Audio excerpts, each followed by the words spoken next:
going to show you how I get off anchor with just the sails without starting the engine. It's pretty simple. It'll especially be simple here because there's a lot of room and the wind's pretty light, but it's present. So I'm going to go untie the stern tie there and then go haul up the anchor and raise the sails. I'll be back.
All right, so the stern tie's in, the boat's free to swing on the anchor, and you can see we're swinging slowly into the wind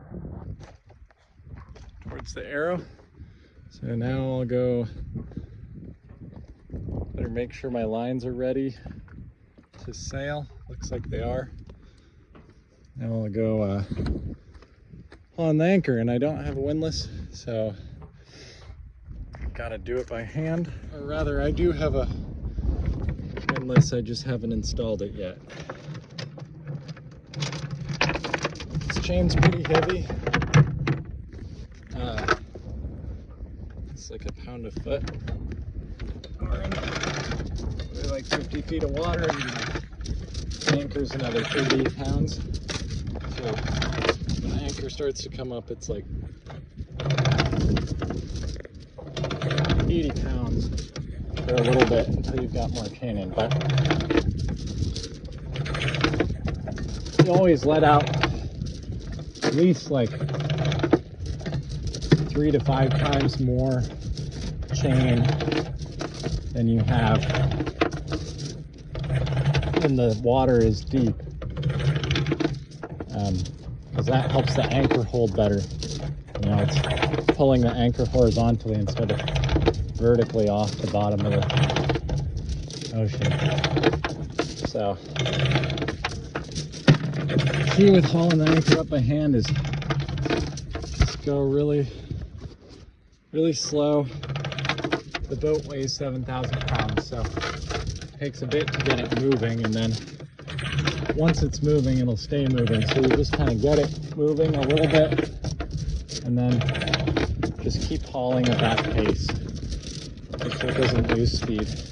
And you don't want to try to be pulling it in super fast because you'll just tire yourself out.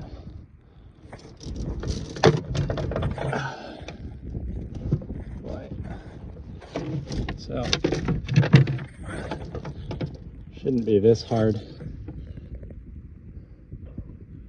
Probably means it's stuck on something. Oh, there it goes. Or it was just in the mud. I did set it pretty hard. Yeah, that feels like we've got the anchor now. Pretty a lot heavier than it was. So trying to pull it up faster before the wind starts pulling us backwards too much. Yeah, you can see our bow start to shift downwind. So I gotta go fast here.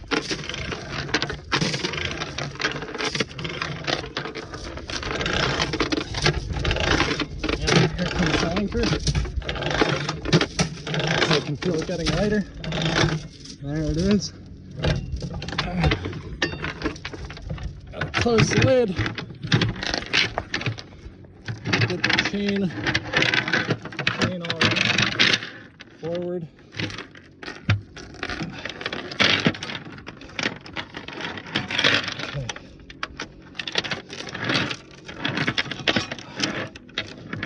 And of course, looks like I smashed my big toe and I'm bleeding now. Of course. It seems like I'm always bleeding from something on this boat. Ugh. I'll deal with that later. Okay, so the anchor's up and we're just drifting in the wind. Now I've got enough space here that I'm just gonna get the jib out, so because we've got room to maneuver. It's kind of hard to go upwind with only the jib, but we've got room to go downwind. So got a roller furling jib. You just undo that blue line that you saw me undo, and then pull on one of the jib sheets. We're moving, we're turning away from this boat over there. Yeah, now we're off anchor, we're under sail, we're moving. Pretty simple. Now I got to get the main sail up. So undo the sail tie.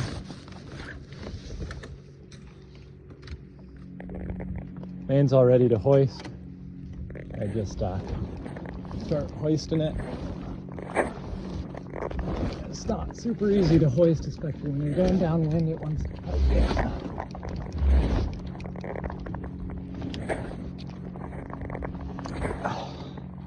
So then put it on the winch here. I've got one reef in the main. You can see it's not all the way up, but these lines are holding it down, this green line and the red line at the front. I always tighten those when I furl the main or when I flake the main, so that if I'm raising the main in high wind or anything, it's already reefed and I don't even have to think about it. I can just raise the main and I know it's reefed already. I found it makes it a little bit more work getting it up. So it's too hard for me to pull. I'm gonna have to winch it. Where'd my winch handles go? I didn't do a super good job of preparing. Normally there's a whole little checklist I try and go through, but I think the filming messed me up this time. So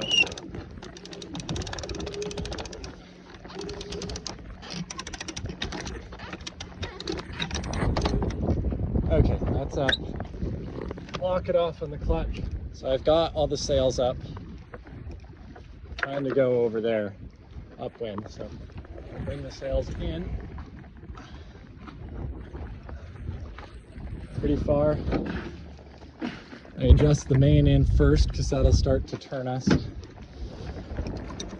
You can hear the jib flapping like crazy because I've brought the main in. So we've turned upwind and now bring the jib in, sheeting the main just a little bit. You can hear that jib start to go. So you can see, I hadn't touched the tiller for a good 3 minutes there, adjusting all those sails, and the heading adjusted a lot. And I just had to do that there because I moved the main a little too big. So it's really mostly the sails.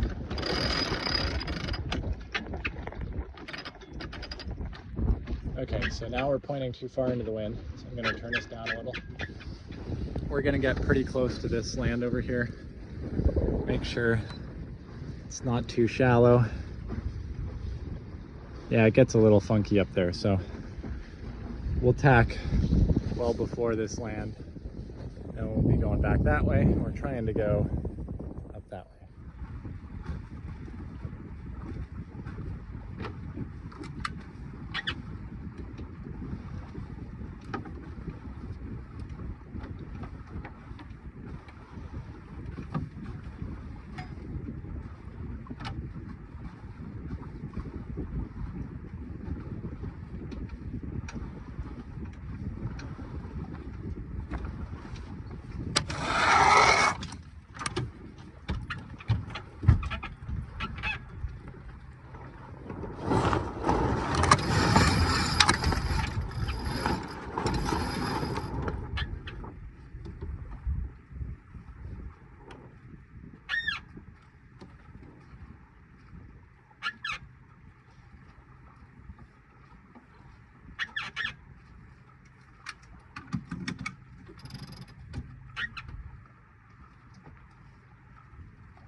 160-013.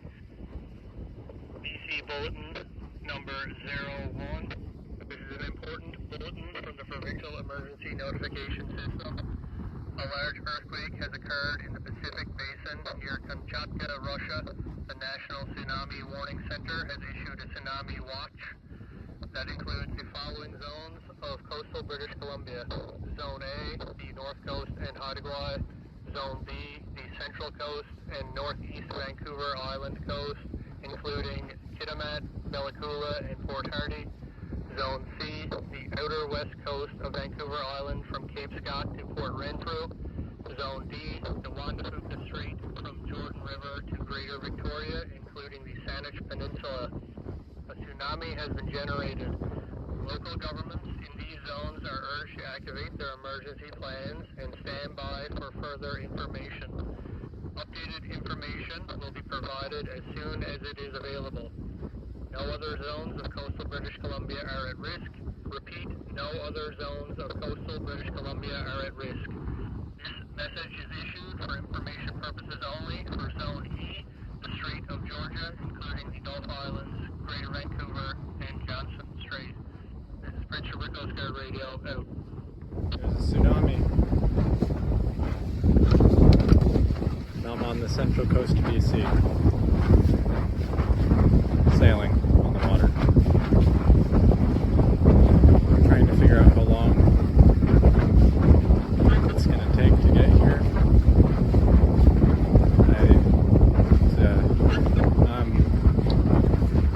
It's kind of hard to talk. Yeah, I can't really believe it. I just left official recommendations from BC government, and this is what I suspected on their Tsunami website. Is if you're on a boat and you can get to water at least 180 feet deep, you should stay out in the ocean in deep water, because that's the safest place to be, because the tsunami will just be a big mound of water. It won't be breaking. Let's check the chart. I'm in a channel right now that's about that deep most of the way. I think tsunamis take like 5 or 6 hours at least to get across the ocean. The tsunami was in Russia, or the earthquake was in Russia. So I'm sailing out this way. The water just gets deeper.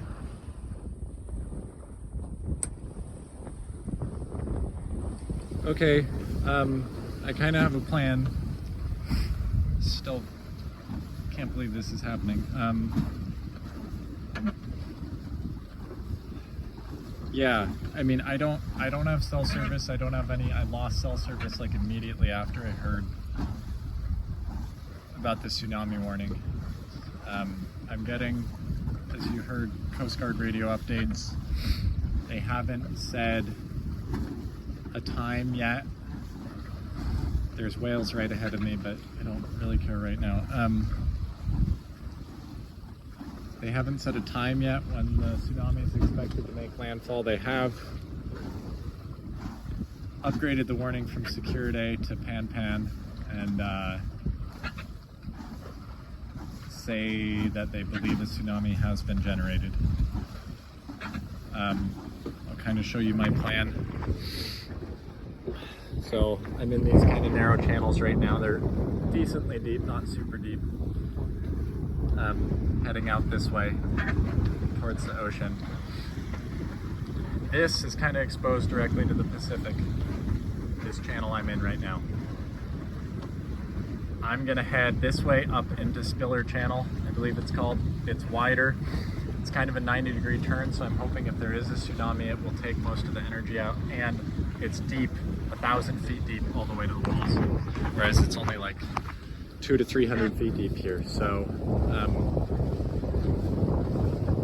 yeah, the official recommendations are 180 feet or deeper. I figure the deeper the better. something not directly facing the Pacific, I figure, is better. I think I have enough time to get there. It stays deep enough, you know, it's 400 feet deep where I am right now, and it stays plenty deep the whole way there. It's just kind of narrow, and I don't know if there's going to be currents, what will happen. Probably be out all night, just motoring around or sailing around in the middle of that channel. Sailing right now because I'm making good enough speed. Yeah, I hope they release an actual time soon. I could go back to land, maybe. You know, it's probably 2 hours with anchoring and stuff back to Bella Bella, and then if there's a tsunami, the boat's getting wrecked. But also, I don't know what the timing is. I could be wrong. I feel like I was remembering that it was, you know, more than 5 hours, but it could be 2 or 3. I don't know at this point. So I don't want to risk going back. I'm supposedly safe where I am, because the water's deep enough, and I'll be able to get somewhere with deeper water and less open to the Pacific in the same amount of time as I'd be able to get back to land, because otherwise I'm just anchoring in one of these fucking uninhabited bays and bushwhacking up a hill, getting eaten by a grizzly bear, and then the boat gets smashed and I have no way to contact anyone and I just starve to death. So that's not an option. So I'm just gonna keep going course, and probably sail all night. Yeah.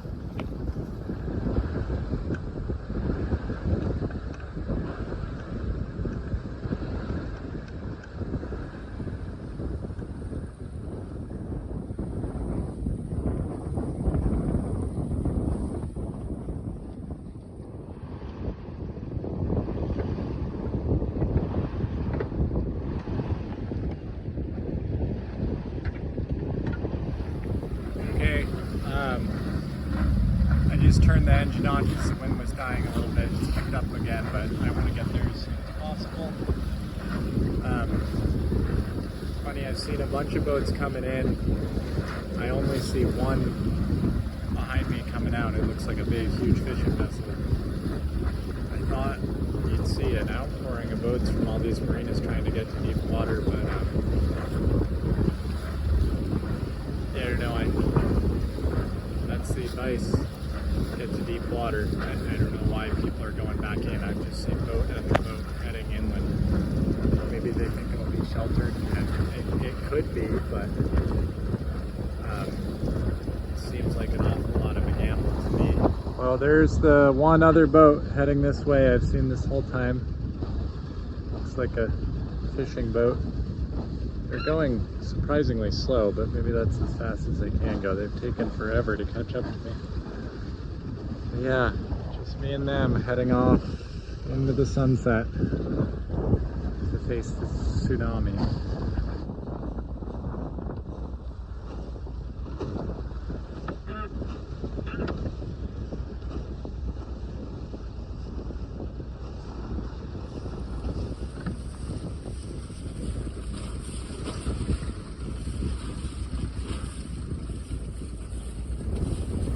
It's an absolutely beautiful evening here. There's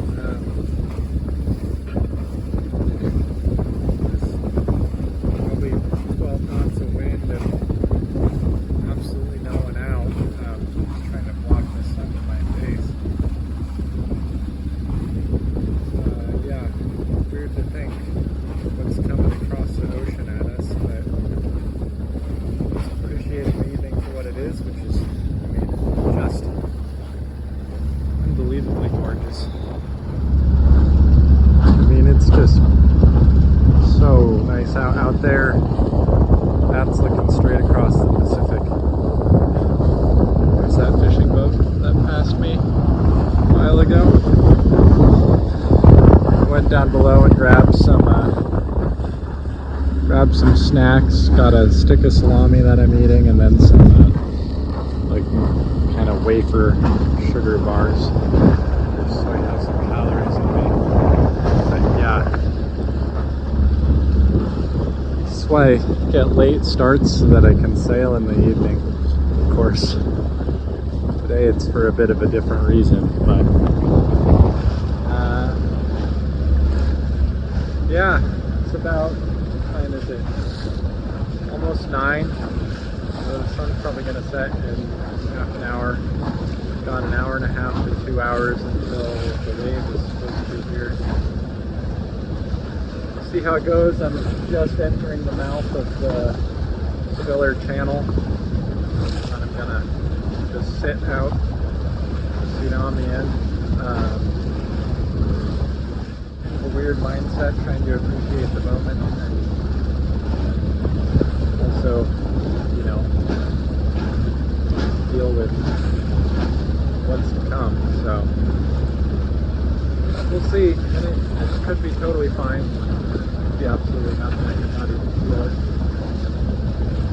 or it could be everything. I don't know. Who's to say? So better to assume it's going to be everything and look silly rather than underreact and really regret it. So yeah, I'll probably put on my foul weather gear, get the E-curb out. That's the emergency locator beacon. Put it in my vest so that I have it. I was charging all the handheld VHF radio, and I've got the boat radio on too. Haven't heard an update from the Coast Guard in feels like an hour and a half now. They still haven't ever set a time, and the waves are supposed to, you know, bounce around for a few hours, so then it'll be midnight. There's no good spot to anchor around where I'm going to be, so I'll end up being out all night regardless, even though it's hitting a little earlier than I thought it would. But yeah. Bye for now.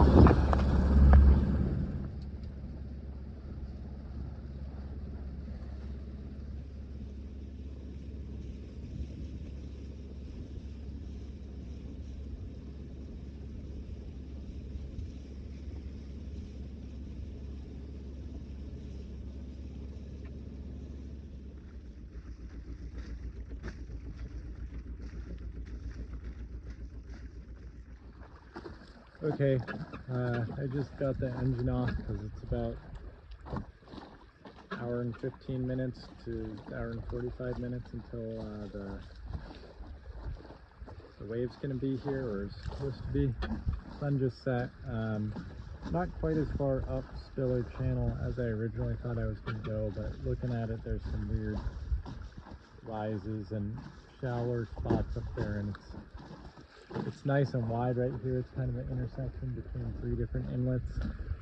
So it's really wide. It stays deep all the way across. Lots of room to drift if there's any crazy currents.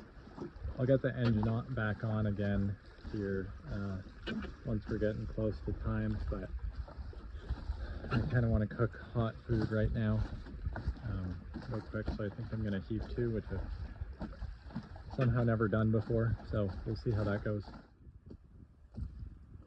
Okay, I mean we're going 1 knot, but I'm not sure whether that's faster or slower than we'd be going without the sails.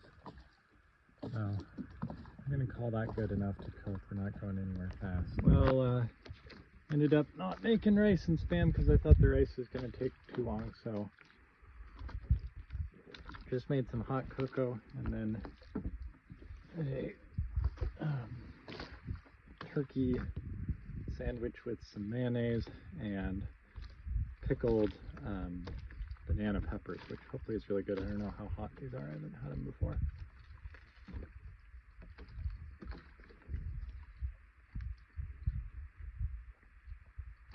They're pretty good. They're not super hot, but they add a little zest. That's pretty good. Wish I had some lettuce or something to put on it, but guess this is a cooking episode too. About 45 minutes now. As soon as I'm done eating, I'll get the engine back on and my foul weather gear on and the EPIRB ready and everything, just in case. But yep, that's it.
that. The only reason I've got my jacket on is it's insulating and it's got the high vis hood, so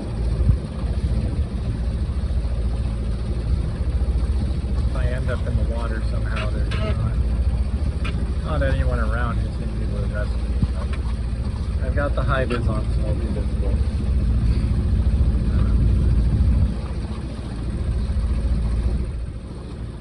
Look at the moon.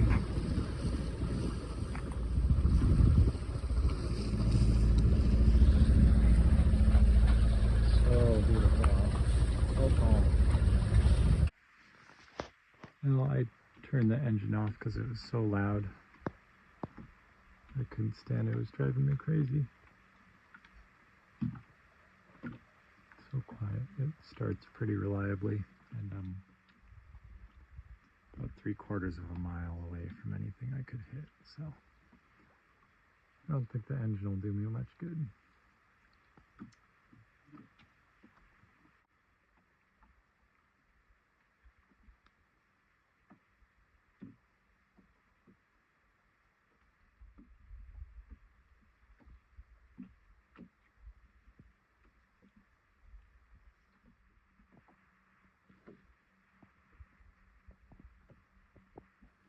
I just noticed this massive, I think it's a cruise ship,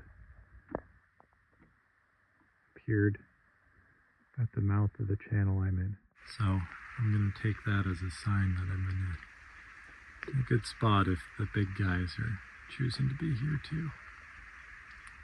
I don't think it's my imagination. I've been sitting here just listening and trying to feel. About 30 seconds ago, something felt different. Felt like I was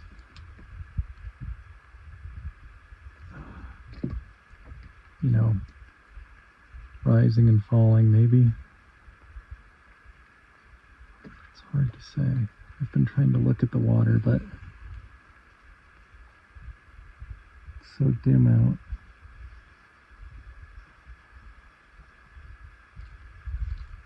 Something about the motion of the boat just feels different.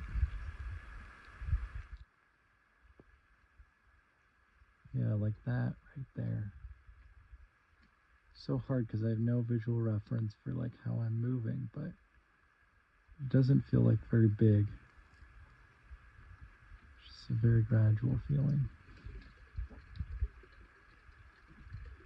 I thought maybe part of the reason I turned the engine off is I thought I'd be able to hear maybe waves crashing on shore or something.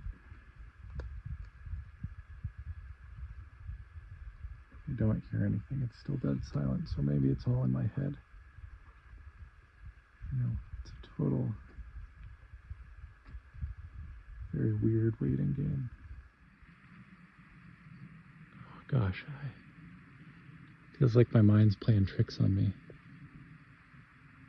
With such dim light, it's like impossible to see what the water's really doing. I don't know whether that cruise ship left or turned off their lights or what. I don't see them anymore. I imagine they left. I don't know what time it is. I think it's around 11. Oh, that really felt like something.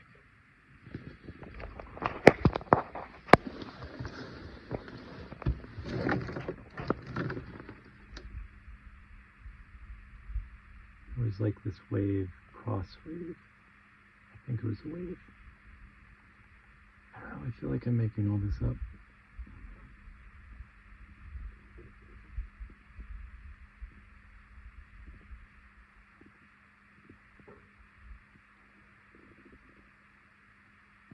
I really can't tell.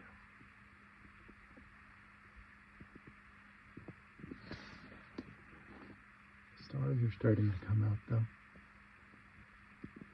It's the moon set. Maybe in an hour I'll turn off the lights and just look at the stars. Radio, 92 precise guide radio, 92 precise guide radio.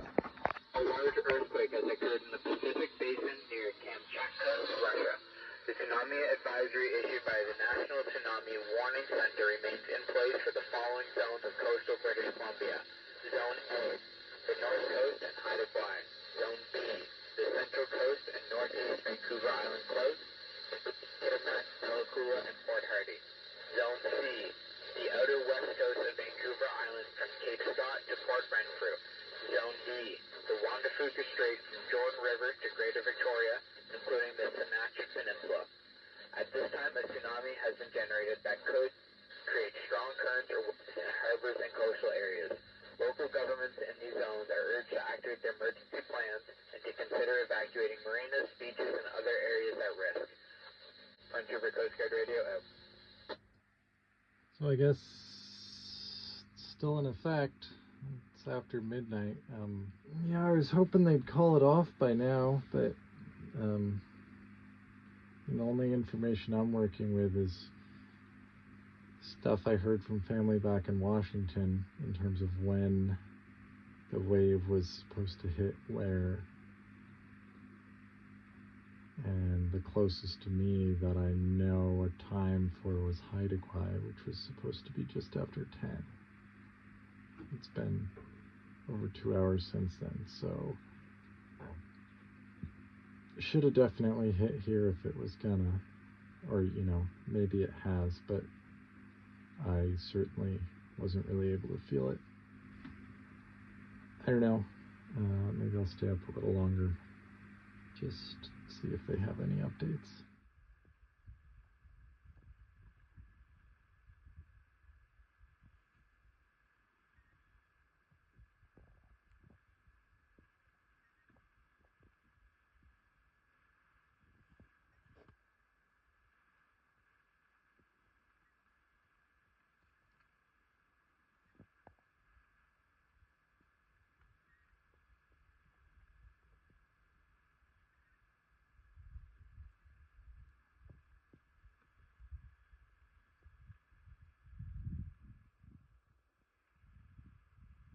It's morning.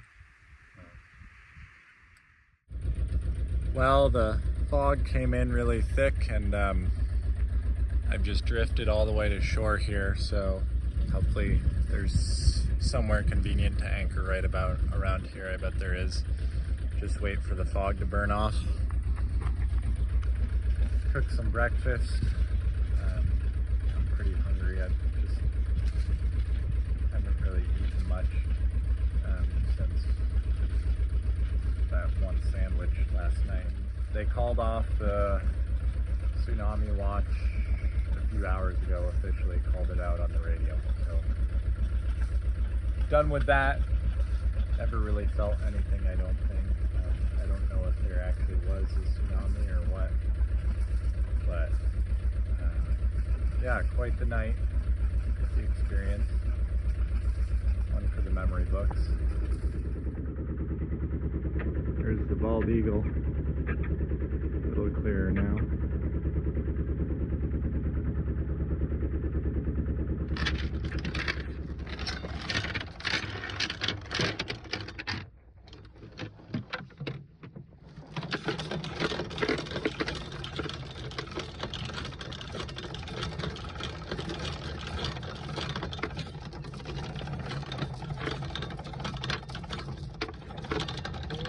Anchors down.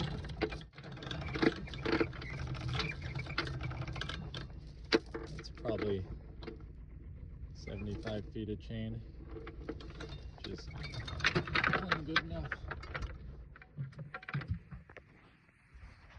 Nice little island there.